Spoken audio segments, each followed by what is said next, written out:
اکرام، میں پروفیسر سید شہاب الدین بنگلور دوردرشن کے بزم اردو کی جانب سے آپ کا خیر مقدم کرتا ہوں، اور اس موقع پر ہمارے ملک کی ایک خداور شخصیت پروفیسر بی شیخ علی صاحب، جو دونوں ڈاکٹریٹ کے مالک ہیں، ان کا استقبال کرتا ہوں۔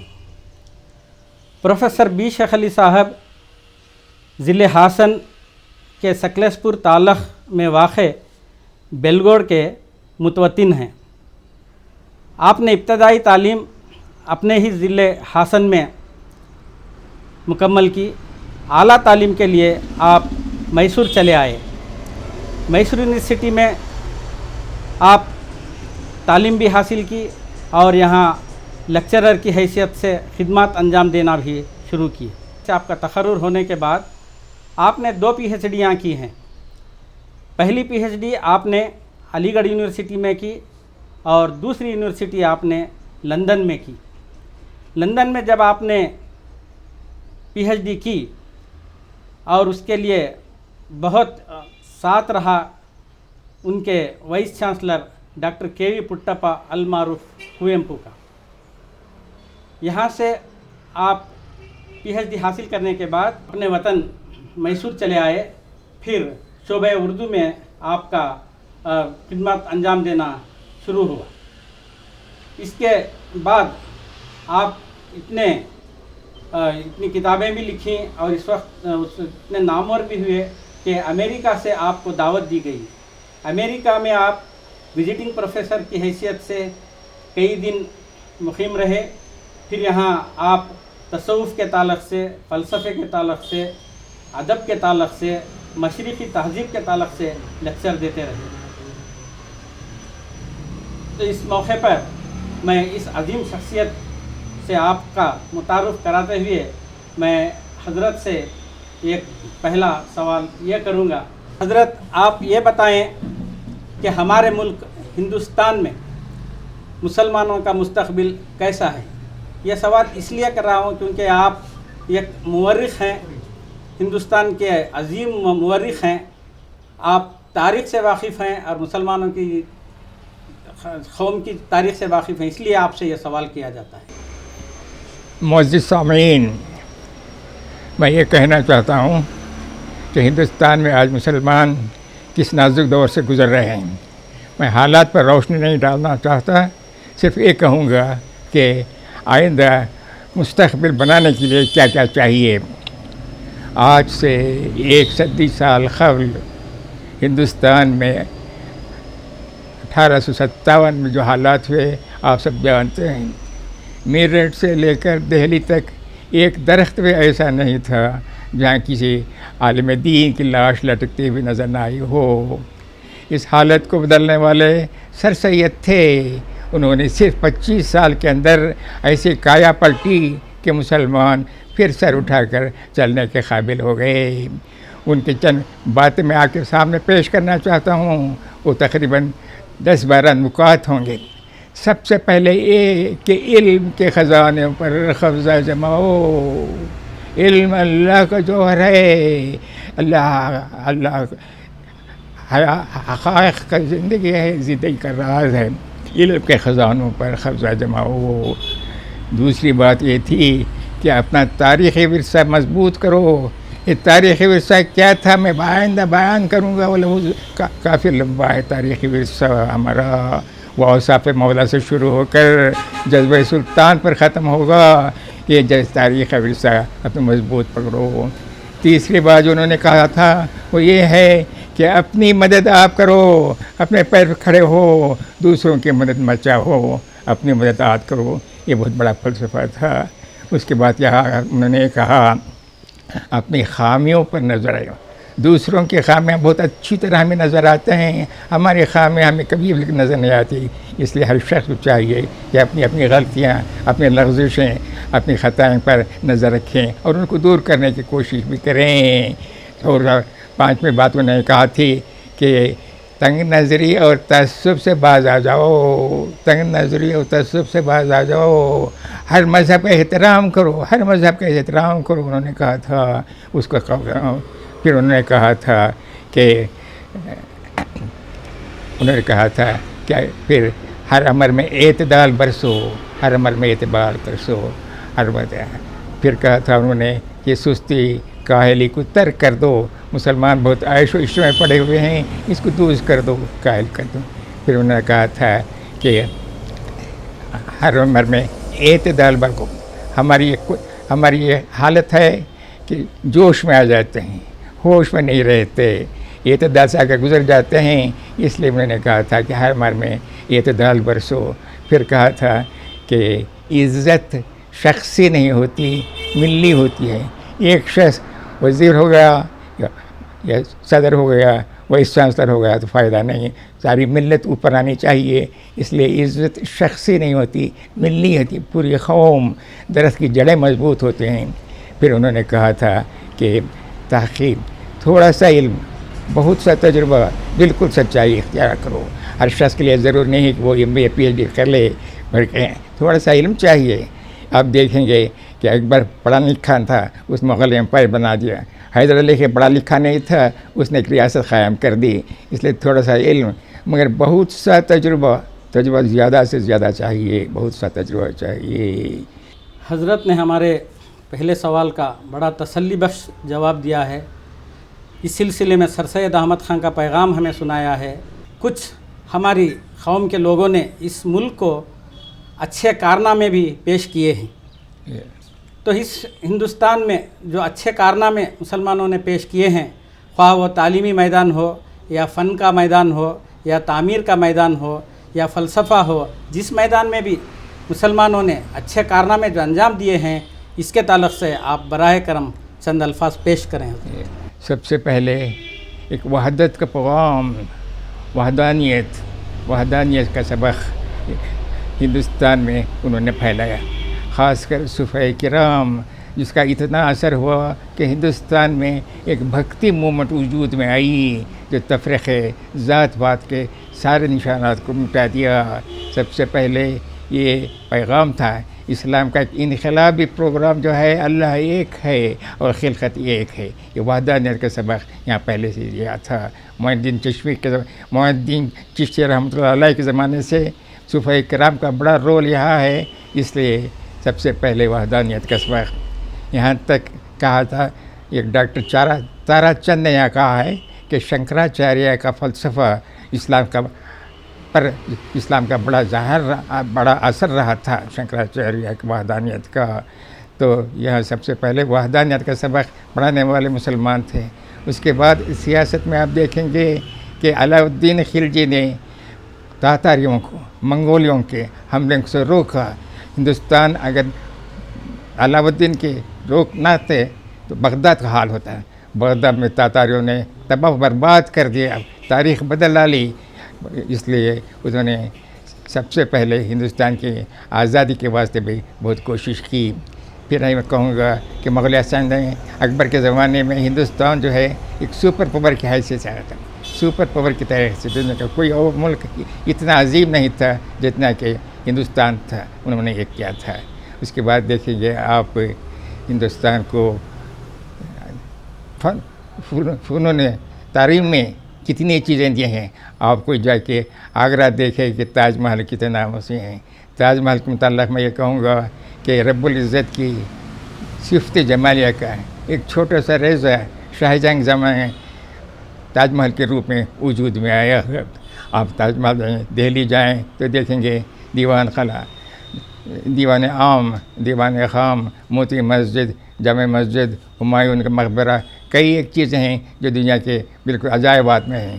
قطب مینار کا دیکھیں گے. آپ بیجا پور جائیں گے، دیکھیں دنیا کا سب سے بڑا گنبد جو ہے بیجا پور میں موجود ہے. تو تعمیرات میں انہوں نے بہت کچھ دیا ہے. پھر دیکھیں گے ابوالفضل نے آئین اکبری میں وہ کام کیا کہ آج تک اس قسم کے کام ہو نہیں سکے. تو پھر دیکھیں گے آپ تاریخ نامے سے، ہندوستان میں تاریخ نامے سے بالکل نہیں تھی. ایلیٹ ڈوسن، دو صاحب صرف یہاں کے تاریخ جو لکھی گئی ہے اس کا نچوڑ جو ہے 8 والیوم میں لکھا ہے انہوں نے. تو ہندوستان میں سارے علوم تھے مگر تاریخ سے انہوں واقف تھے. تاریخ نفیسی کا سبق انہوں نے دیا. پھر یہاں دیکھیں گے پھر پورا ملک دیہات تھے. شہروں کو آباد کرنے والے مسلمان تھے, شہروں کو آباد. پھر آپ دیکھیں گے کہ یہاں کی سڑک کتنے, وہ فیروز شاہ کے زمانے سے قندھار سے لے کر بنگال تک پکے سڑک بنانے کا معاملہ تھا ان کا. 18 صدی میں دیکھیں گے سب سے زیادہ آزاد کے مجاہد اسلام, آزادی میں مسلمانوں کا زیادہ رول رہا ہے. اسی ریاست کے کرناٹک میں ایک حکمراں جس کا نام ٹیپو سلطان ہے, اس نے اپنی ساری زندگی مسلمان غیر ملکی اقتدار کے خلاف جہاد کرتے کرتے اس نے اپنا مقدس خون زمین پر بہا دیا اور اس کو منور کر دیا. اس نے کہا تھا کہ شیر اچھا ہے جسے مہلت 1 روزہ ملی, یا وہ گیدڑ جسے بخشا گیا 7 سالہ خلود. یہ کہا تھا کہ عشق و آزادی بہار زیست کا سامان ہے, عشق میرا جان آزادی میرا این ہے. عشق پر کر دوں فدا میں اپنی ساری زندگی, لیکن آزادی پہ میرا عشق بے قربان ہے. تو آزادی کے واسطے ہمارے یہ سالار پرچے, یہ جانباز علماء دین کا سلسلہ چل رہا ہے, کتنے کہیں. یہ بات یاد رکھنی چاہیے. ہندوستان کی آزادی میں مسلمانوں کا بھی کافی حصہ تھا. مولانا آزاد, ڈاکٹر ذاکر حسین, مولانا جوہر, سارے کے سارے آزادی کے تھے. تو مسلمان نے اس ملک کو بہت کچھ دیا ہے. حضرت کی جانکاری اور علمیت کا استفادہ کرتے ہوئے ایک سوال آپ سے پچھلے سوال سے ہی ملتا جلتا یہ سوال ہے کہ ہندوستان میں مسلمانوں کا ورثہ کیا رہا ہے؟ اسلام نے مسلمانوں کو 3 عظیم چیزیں, 3 عظیم نعمتیں بخشی ہیں.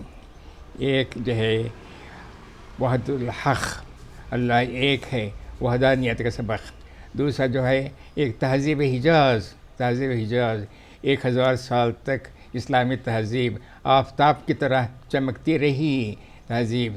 تیسری اہم چیز جو ہے وہ حکومت الہیہ ہے. حضرت عمر کے زمانے تک ایسی حکومت قائم کی جو تاریخ میں کہیں نہیں دیکھی جا سکتی. حکومت الہیہ سب سے اہم ہے. پھر ہم یہ کہیں گے, ایک مرتبہ ابو ہریرہ نے حضرت حضور رسول اکرم سے یہ پوچھا کہ اچھی زندگی کے لیے کیا چاہیے. انہوں نے 5 باتیں بتائیں جو یاد رکھنے کے قابل ہیں. سب سے پہلے انہوں نے کہا تھا کہ تقوی ایک ایسا عظیم لفظ ہے جس کی تشریح نہیں کی جا سکتی, مگر پھر بھی 3 باتیں کہی جائیں گے. ایک, بار تعالیٰ جو کچھ کہا ہے, جو امر ہے اس کو کرو, جو منع کیا گیا ہے اسے مت کرو, اور اپنے حدود سے مت کرو, اپنے حدود سے مت بڑھو. تو یہ تقوی تھا. دوسرا جو تھا وہ کلام پاک تھا. کلام پاک سے بڑھ کر اور کوئی چیز مسلمانوں کے واسطے نعمت نہیں ہو سکتی تھی. کلام پاک ہر چیز کا اس میں موجود ہے. پھر انہوں نے کہا تھا کہ خاموشی, زیادہ بات مت کرو. مگر کب تک خاموش رہیں گے؟ جب لب کھلے تو گوہر نکلے. تو خاموشی کے بعد جو ہے حق گوئی کی بات کہا تھا. پھر انہوں نے کہا تھا کہ اپنی خامیوں پر نظر رکھو. سر سید نے بھی یہ بات کہا تھا کہ اپنی خامیوں پر نظر تھا. حضور کے 5 باتیں یاد رکھنے کے قابل ہیں کہ تقوی اور کتاب قرآن مجید. تیسرا جو تھا خاموشی. چوتھا جو تھا وہ حق گوئی, جب لب کھلے تو گوہر نکلے. پھر 5 بات کہا تھا اپنے تاخیر میں. اسی طرح لقمان نے بھی بہت اہم 5 باتیں بتائی تھیں. وہ 5 باتیں یہ ہیں کہ ایمان, سب سے پہلے ایمان, اللہ پر بھروسہ رکھو. دوسری بات انہوں نے کہا تھا کہ کچھ نہ کچھ مال حاصل کرو, دوسروں کو دینے کی طاقت رہے. خود مانگو, جو دینے والا ہے اس کا ہاتھ اوپر ہوتا ہے, جو لینے والا ہے اس کا ہاتھ نیچے ہوتا ہے. اس لیے کچھ نہ کچھ کماتے رہو, دوسروں کے محتاج مت بنو. مال. اس کے بعد پھر کہا تھا انہوں نے حیا, اپنے اپنوں کو حیا سب سے اہم چیز ہے. اخلاق کی درستی ہوتی ہے, اخلاق کے ساتھ. پھر حسن اخلاق کہا تھا. پھر 5 بات انہوں نے کہا تھا یہ کہ فیاضی, دوسروں کو سیاسی, سخاوت. حاتم کا نام آج تک داغ ہے. تو یہ 5 باتیں بھی یاد رکھنے کی باتیں ہیں, یعنی ایمان, اس کے بعد جو ہے مال, اس کے بعد جو ہے حیا, اس کے بعد حسن اخلاق, آخر میں جو ہے فیاضی، یہ 5 باتیں. تو بہت تسلی بخش جواب رہا حضرت کا. اردو اور ہسٹری کی جو ہسٹری میں 56 کتابیں آپ نے اس دنیا کو پیش کیے ہیں، یہ بہت بڑا آپ کا کارنامہ ہے. اس سلسلے میں آپ سے ایک سوال یہ ہے کہ آپ نے جو زندگی میں اتنی خدمت جو انجام دی ہے، اور پیغام کیا ہے، اپنے خیالات. میں یہ کہوں گا کہ زندگی اچھلتی مچلتی موجوں کا نام ہے. زندگی اچھلتی مچلتی روانی سے بہتی گنگا کا نام زندگی نہیں ہے.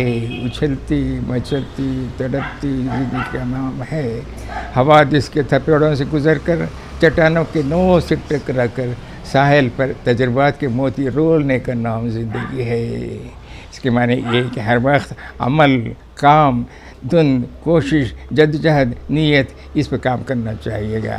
سب سے ہم جو زندگی میں مولانا آزاد نے کہا تھا کہ بھڑک اٹھنے کا نام زندگی نہیں ہے، بجھ جانے کا نام بھی زندگی نہیں ہے، سلکتے رہنے کا نام زندگی ہے. بھڑکنے کا نام نہیں، بجھنے کا نام نہیں، بلکہ سلکتے بھاگنے کا نام ہے. آج کل مسلمان جو ہیں یہ طوفان کی طرح اٹھتے ہیں، آندھی کی طرح چھا جاتے ہیں، گرد کی طرح بیٹھ جاتے ہیں. یہ ضروری نہیں.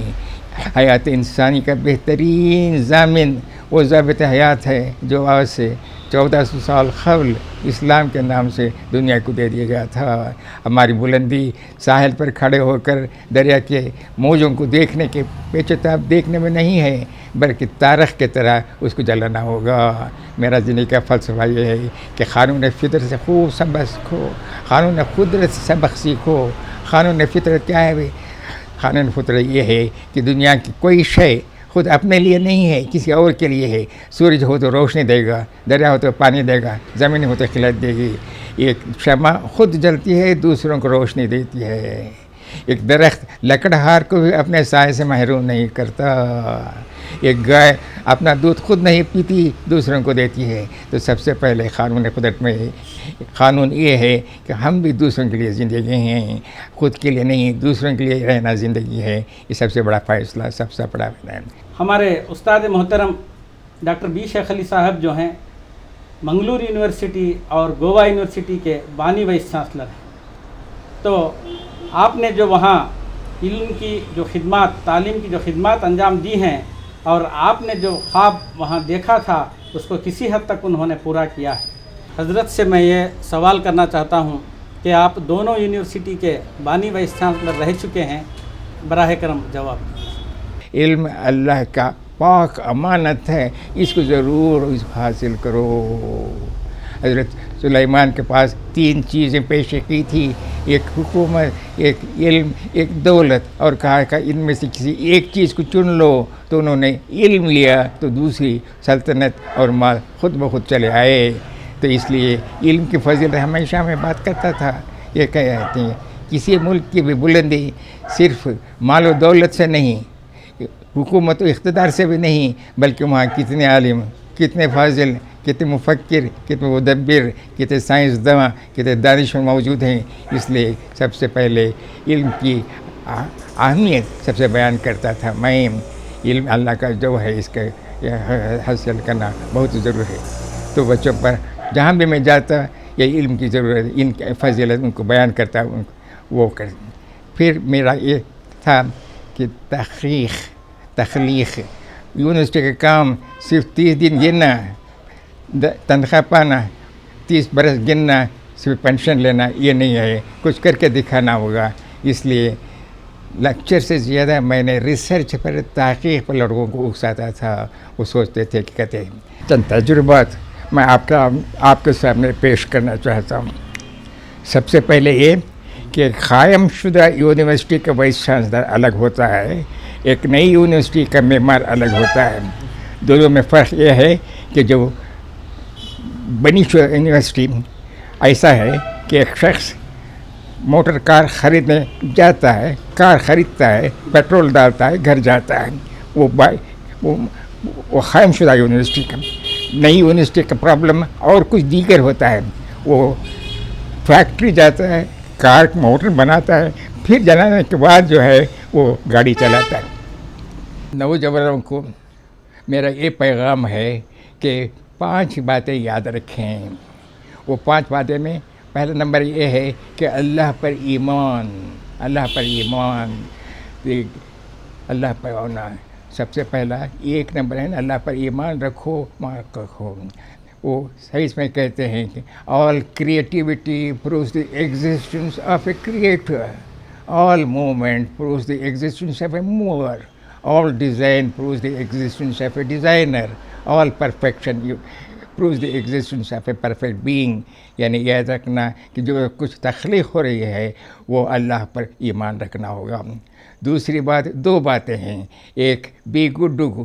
نیکی کرو نیک بنو. نیکی کرو نیک بنو بڑی آسان چیز. دوسری بات تھی. تیسری 3 بات تھی. لیو وائزلی جسٹلی جنرسلی. پہلے عقل و ہوش سے کام کرو. دوسرا حق و انصاف سے رہو. تیسری چاہنا ہے ذرا فیاضیت کو. لیو وائزلی جسٹلی جنرسلی. پہلے عقل و ہوش ہو, اس کے بعد حق و انصاف, پھر کے بعد فیاضی. پھر چوتھی بات یہ ہے کہ rise from knowledge to skill, from skill to wisdom, from wisdom to understanding. سب سے پہلے علم سے بڑھ کر عمل سے بڑھ کر سوچ, فکر, فلاسفی کہتے ہیں. اس سے زیادہ انڈرسٹینڈنگ, سمجھ بہت ہی امپورٹنٹ ہے. ہندوستان اور پاکستان کے درمیان سمجھ نہ ہو, انڈرسٹینڈنگ ہو تو ہمارے پرابلم زیادہ بن جاتے ہیں. اگر میاں اور بیوی میں سمجھ نہ ہو تو پھر حالت خراب ہو جاتے ہیں. اس لیے علم, عمل, سوچ, فکر اور آخر میں سمجھ سب سے امپارٹنٹ ہے. یہ 4 میں آخر میں 5 باتیں ہیں. ایک چیسٹی, سمپلسٹی, سنسیریٹی, فروگیلٹی, انڈسٹری. یعنی سب سے پہلے چیسٹی, حیا, اخلاق. اس سے بڑھ کر اور کوئی چیز تمیز نہیں ہے. اس سے پہلے حیا کو پکڑو, چیسٹی تھی. سیکنڈ جو تھا سمپلسٹی, سادگی, سچائی. یہ بہت ہے. تیسری بات جو ہے وہ انٹیگریٹی, یعنی سنکریٹی. کہنا ایک, بولنا ایک, وہ نہیں. دل اور دماغ دونوں ایک نیچے ہیں. آخر میں ہو جانا انڈسٹری, ہارڈ ورک. وہ پاسپورٹ ٹو سکسیس کہتے ہیں. اس ملک کا ایک وشویشوریا نے کہا تھا کہ تھنگس آف پاسپورٹ از, نے کہا تھا کہ industry, concentration, self reliance, resolute will, integrity of character together with integrity are the chief passport which are all with in the reach of active brain. یعنی یہ کہ سب سے پہلے محنت, مشقت, صحیح فہم اہم چیز ہے. صحیح ہے. اس کے بعد سیلف ریلائنس, اپنے آپ پر بھروسہ, اپنے پیر پہ کھڑے ہونا. اس کو ریزولوٹ, سب سے پہلے ریزولوشن, عزم راسخ ہو تو دیتی ہے سدا خود منزل. کوئی چیز دشوار نہیں ہو سکتی. تو عزم راسخ. اس کے بعد اخلاق. یہ 5 باتیں بہت اہم چیزیں, اس کو یاد رکھنا ہوگا. یہ میرا پیغام. آج ہمارے حضرت بزرگوار پروفیسر بی شیخ علی کی باتیں اور ان کے تجربے اور ان کا پیغام آپ سن چکے ہیں. میں حضرت کو دوردرشن بنگلور کے بزم اردو کی جانب سے صمیم قلب سے شکریہ ادا کرتا ہوں. میں تہہ دل سے دوردرشن کا شکریہ ادا کرتا ہوں کہ آپ یہاں تشریف لائے اور مجھے کوئی کہنے کا موقع دیا.